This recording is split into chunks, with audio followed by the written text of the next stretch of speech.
With me now is Philadelphia City Commissioner Seth Bluestein. Bluestein is one of 3 city commissioners, and he is the lone Republican on the team. Thank you so much for being here. Thanks for having me. First, just tell me what you are seeing so far. Election day, 2 days away, but you've got the drop boxes out there. Are you seeing anything at this point that has been concerning, anything like we just talked about in our area? No, so far everything's running very smoothly in Philadelphia. We haven't seen those problems. Okay, so let's talk about what the security that is planned and what you're preparing for, what voters can expect as they head to the polls. What are the security concerns that you have, and what are the steps that you're taking heading into Election Day?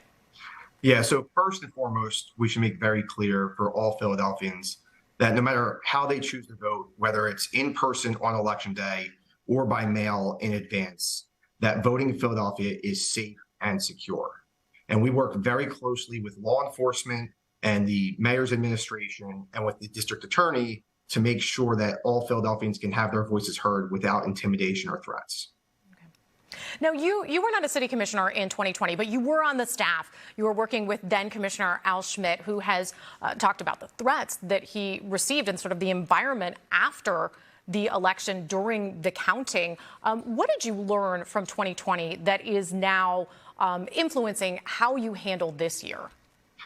Yeah, so in 2020, I worked side by side with former Commissioner Al Schmidt, and we had plans in place for security at the Pennsylvania Convention Center, which obviously being in Center City drew a lot of attention after Election Day. So we've taken the lessons we learned from that security plan and applied them at our permanent ballot counting facility, which is now moved elsewhere in the city. Yeah, the fact that it is not in Center City, does that make you actually feel a little bit more comfortable in terms of just being able to secure that location? Yeah, we're very lucky to have great partners with the police department and the sheriff's office to make sure that no matter where we're at, we are secure while we're counting the ballots.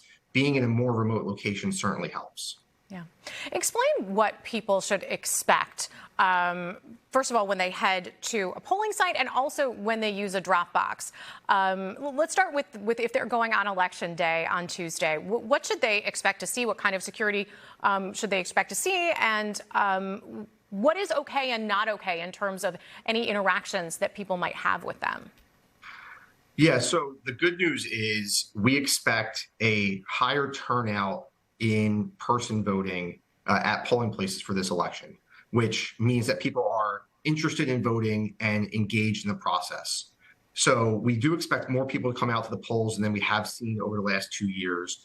And that means it should appear like a normal election that people are used to.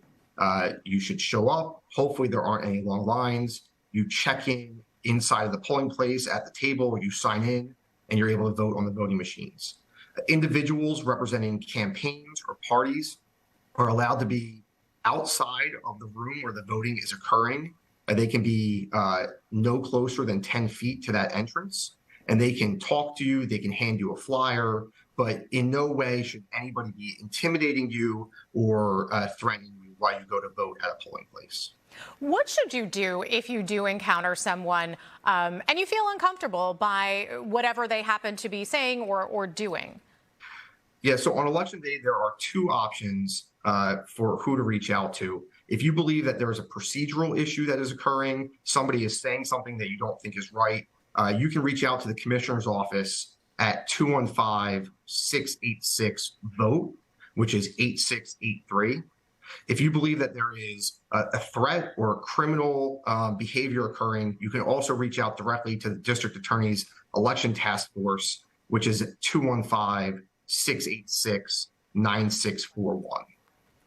I want to also ask you about those drop boxes before we run out of time here, because a lot of people have those ballots at home and may be wanting to take them in. What can people expect at those drop boxes? Should they expect to see officers nearby, city commissioner staff? Who might they encounter, and what's okay and not okay at those drop boxes? Yeah, so most of Philadelphia's public drop boxes are at recreation centers or other public areas. So you should expect to see your neighbors around, people who are going about their normal days. You will be unlikely to encounter police officers or individuals there in tactical gear as we're seeing elsewhere. You should be able to walk up to that drop box and put in your own ballot, and we collect those ballots on a daily basis. All right, Philadelphia City Commissioner Seth Bluestein, thank you so much for your time. Thanks, Lauren.